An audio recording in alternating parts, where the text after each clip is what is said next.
오늘 우리에게 주신 하나님의 말씀은 요한복음 12장 12절에서 16절 말씀입니다. 그 이튿날에는 명절에 온 큰 무리가 예수께서 예루살렘으로 오신다는 것을 듣고 종려나무 가지를 가지고 맞으러 나아가 외치되 호산나 찬송하리로다 주의 이름으로 오시느니 곧 이스라엘의 왕이시여 하더라. 예수는 한 어린 나귀를 보고 타시니 이는 기록된 바 시온에 따라 두려워하지 말라 보라 너의 왕이 나귀 새끼를 타고 오신다 함과 같더라. 제자들은 처음에 이 일을 깨닫지 못하였다가 예수께서 영광을 얻으신 후에야 이것이 예수께 대하여 기록된 것임과 사람들이 예수께 이같이 한 것임이 생각났더라. 아멘. 사랑하는 예집 가족 여러분, 한 주간 잘 지내셨나요? 지난 일주일 동안 월요일부터 주일까지 어떻게 지내셨나요? 여러분에게 특별한 의미가 있는 일주일이었는지 궁금합니다. 여러분에게 한 가지 묻고 싶어요. 우리 사람들에게 가장 중요한 역사적인 일주일은 언제일까요? 바로 예수님께서 이 땅에 오신 후에 십자가를 지시고 부활하신 그 약 2000년 전에 있었던 일주일입니다. 예수님께서 일요일에 예루살렘 성에 들어가시고 또 다시 일요일에 부활하시기까지 그 일주일이 인류 역사상 가장 중요한 일주일입니다. 왜 그럴까요? 그 일주일의 이야기를 듣고 믿는 사람에게는 영원한 생명이 허락되기 때문에 그렇습니다. 오늘 우리가 함께 나눈 말씀을 보면 예수님께서 나귀 새끼를 타고 예루살렘 성에 들어간 이야기가 있지요. 흔히 이날을 종려주일이라고 합니다. 사람들은 종려나무 가지를 흔들면서 호산나 호산나 이스라엘의 왕으로 오신 분을 찬양한다고 노래했습니다.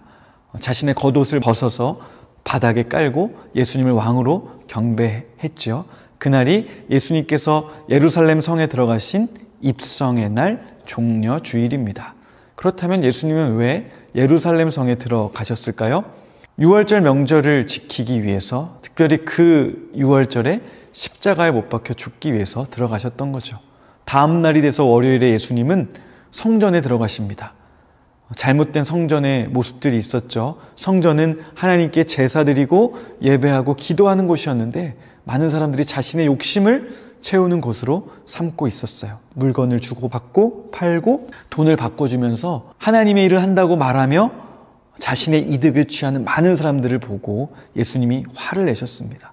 그 상을 뒤엎고 동물들을 내어 쫓으면서 이 집은 만민이 기도하는 집이라고 선언하셨죠.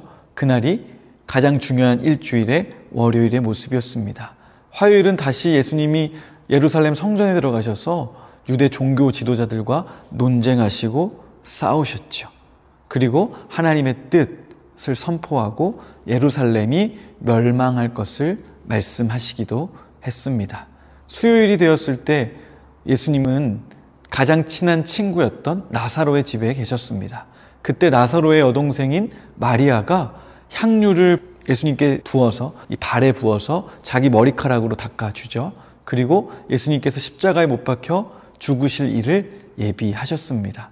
예수님은 그녀의 멋진 희생과 사랑의 모습을 보면서 내가 가는 곳마다, 그리고 복음이 전해지는 곳마다 이 여인의 이야기도 전해질 것이다 라고 말씀하시기도 했죠. 목요일이 되었습니다. 저녁 시간쯤 돼서 예수님은 제자들과 함께 마지막 식사 최후의 만찬을 나누셨습니다. 떡을 떼며 이것은 너희를 향한 내 몸이다 말씀하셨고, 잔을 나눠주시면서 이것은 너희를 향한 내 피다 라고 말씀하시면서 다음날 있을 십자가의 사건을 예표해 주셨죠. 새벽까지 땀이 핏방울이 되도록 기도하신 예수님은 새벽에 가룟 유다가 대제사장에게 예수님을 넘기고 잡혀가셔서 재판을 받으셨습니다. 빌라도의 뜰에서 재판을 받으셨던 예수님은 사람들이 강도인 바라바는 풀어주고 예수님을 죽이라고 한 그 여론에 따라서 아침 9시에 십자가에 못 박히게 되죠. 6시간 동안 십자가에서 물과 피를 다 쏟으시고 다 이루었다 말씀하신 후에 예수님은 숨을 거두셨습니다. 토요일에 관한 이야기는 성경에 기록되지 않고 빈 무덤에 관한 말씀만 등장하죠. 그리고 다음 날 십자가에 못 박히신 지 3일째 되는 날 예수님은 하나님의 뜻 가운데 부활하셔서 우리를 향한 구원의 사역을 완성하셨습니다. 이것이 인류 역사상 가장 중요한 일주일의 이야기이고 월요일부터 주일까지의 말씀이죠. 사랑하는 여러분, 오늘 우리에게 주신 말씀으로 돌아갑시다. 예수님께서 나귀 새끼를 타고 예루살렘 성에 들어가신 이유는 무엇일까요? 바로 십자가를 지기 위해서였습니다. 그런데 그 많은 사람들, 예수님을 높이고 찬양했던 사람들이 예수님이 어떤 일을 하실지 잘 알 수 없었습니다. 그저 자신의 고통을 해결해 줄 왕이 되기를 바랬지 자신의 죄의 문제까지도 구원해 주실 분이라는 사실은 몰랐던 거죠. 그러나 오늘 말씀을 듣는 우리 애집 가족 여러분들은 예수님이 예루살렘 성에 왜 다시 들어가셨는지 아는 줄로 믿습니다. 나의 죄를 위해서, 우리 가족들을 구원하기 위해서 십자가를 지시고 부활하신 그 주님을 기억하는 일주일 되기를 바랍니다. 첫 번째로 예수님의 십자가를 깊이 생각하는 한 주를 보내시길 바라고, 두 번째로 예수님의 발자취를 따라가면서 예수님의 고난과 희생을 생각하면서 우리도 좀 내려놓고 음식도 좀 덜 먹고 좋아하는 게임도 덜 하고 내 즐거움보다 예수님의 고통과 고난에 동참하면서 한 주를 보낼 때 십자가의 사랑을 더 깊이 느끼고 부활의 기쁨도 더 크게 느껴질 줄로 믿습니다. 그렇게 주님 따라가는 우리 애집 가족들 다 되시기를 주님의 이름으로 축원합니다. 함께 기도하겠습니다. 하나님 아버지, 은혜를 감사합니다. 예수님의 일주일을 따라갑니다. 십자가를 지시기 위해서 예루살렘 성에 들어가셨던 예수님의 그 발걸음 기억하게 하여 주시옵소서. 월요일부터 주일까지 예수님이 가셨던 길을 생각하고 묵상하면서 한 주간 주님을 따르는 우리 모든 예직 가족들 되도록 인도하여 주시옵소서. 십자가에서 물과 피를 다 쏟으신 그 주님의 사랑을 깊이 생각하며 부활의 영광을 누리는 우리 모두가 되게 하여 주시옵소서. 감사드리며 모든 말씀 예수님의 이름으로 기도드리옵나이다. 아멘.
여러분에게 한 가지 좋은 프로그램을 소개해 드리려고 다시 자리에 섰습니다. 경기도 하남에서 진행하는 교회 친구 다 모여라는 단체에서 주관하는 전시회인데요. 예수님과 함께한 마지막 7일이라는 제목의 전시회입니다. 목사님이 오늘 설교한 내용들을 체험할 수 있는, 예수님의 일주일을 따라갈 수 있는 그런 프로그램인데 화면에 좀 설명이 나오고 있죠. 여러분들 가족들과 함께 이 전시회에 가시면 큰 은혜가 있고 또 오늘 말씀을 더 깊이 깨달을 수 있을 것 같습니다. 한 가지 또 이벤트도 진행하려고 하는데 오늘 예배를 드리고 나서 예수님의 그 일주일의 모습들을 사진 또는 그림으로 인증샷 보내주시면 우리 2가정을 선정해서 이 티켓을 보내드리도록 하려고 합니다. 선착순 2가정에게 보내드리고 이 티켓으로 체험도 하시고 예수님의 십자가를 깊이 생각하는 복된 그리고 의미 있는 고난주간 보내시기를 바랍니다. 사랑하고 축복합니다.